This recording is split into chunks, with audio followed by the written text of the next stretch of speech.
Okay, I'm here today on a beautiful Friday morning with my longtime law partner, Ken Brennan, and my relatively newer law partner, uh, Tyler Schneider, both incredible lawyers, really incredible writers, and very versed in the law, with the patience to understand the law. And not a lot of lawyers have that. It's a real talent that everyone assumes every lawyer has, but some are better than others. And these guys are willing to do the work that it takes to understand the law and can then effectively put it onto paper and argue it to a judge, which, of course, puts them into sort of our appellate law focus.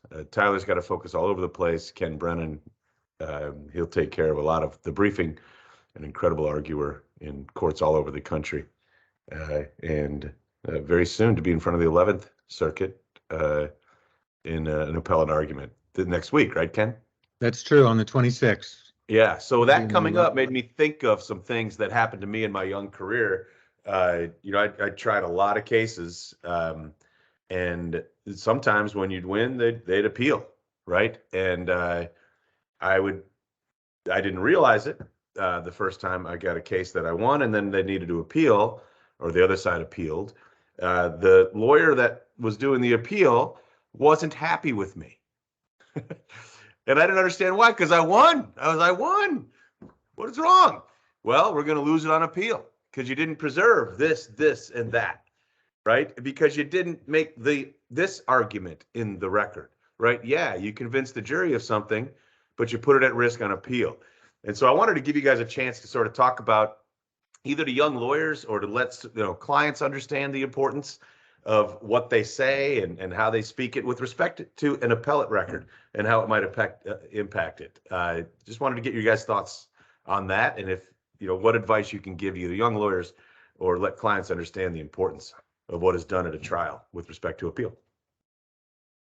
Well, the first rule of appeals is win at the trial court. So that's the first thing you want to do. But either way, what you want to do is make sure that throughout the proceedings of the trial court, you are preserving all arguments that you might want or might have to make on an appeal. And so you can't just make, let's say if you have 4 good arguments, you can't just rely on making 1 or 2 of them. You really need to ordinarily get all your arguments in, especially your good ones.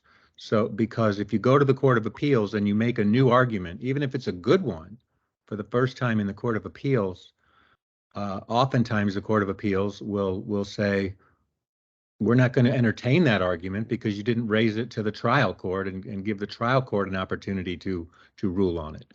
So Ken, we always joke and we hear people say it, for the record is become like a thing in normal for the record, right? And people say it like in a soccer game or in a bar, for the record.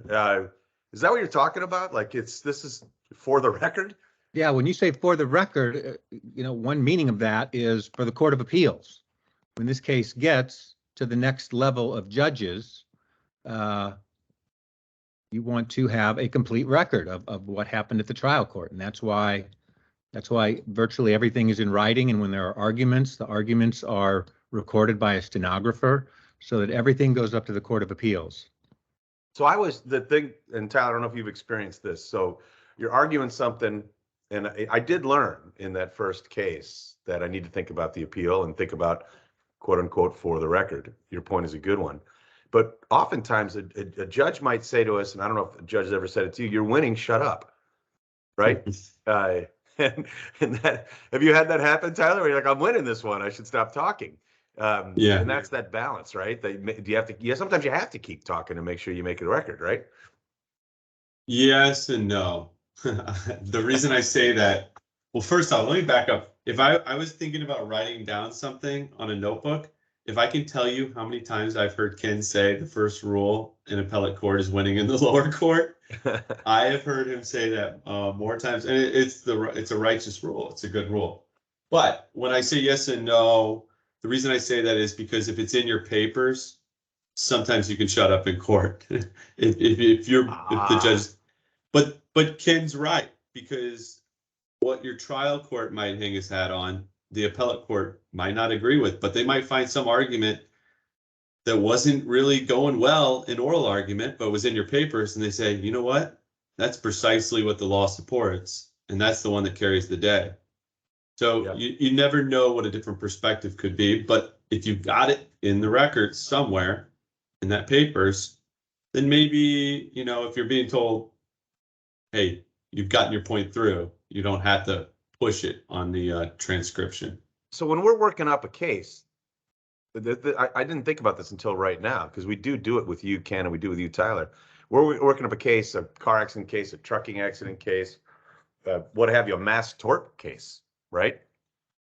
We do include you in all of the pre-trial, the trial issues. For what reason? The reason you force yourself into those things is why? Well, twofold. One, to win at the trial court, and two, so that we know what we're going to be doing if there has to be an appeal.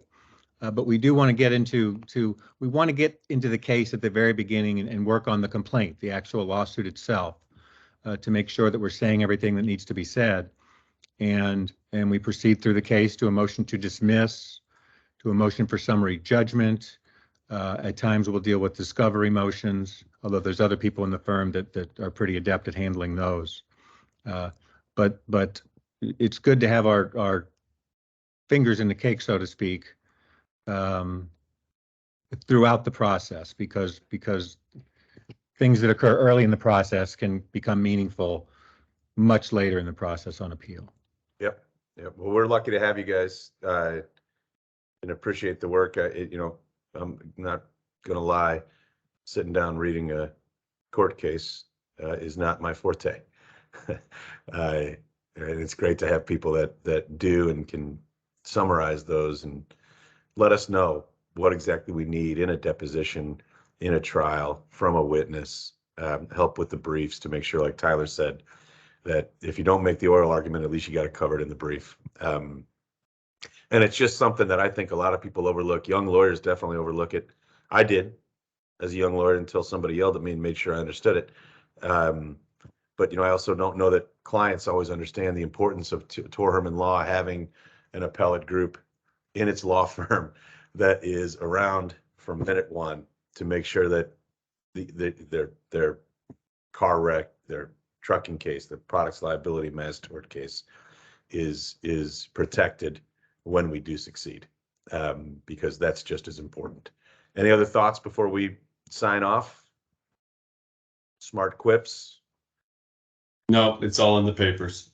It's all in the papers. For the record, we are going off the record. Okay, thanks, guys. All right, very good.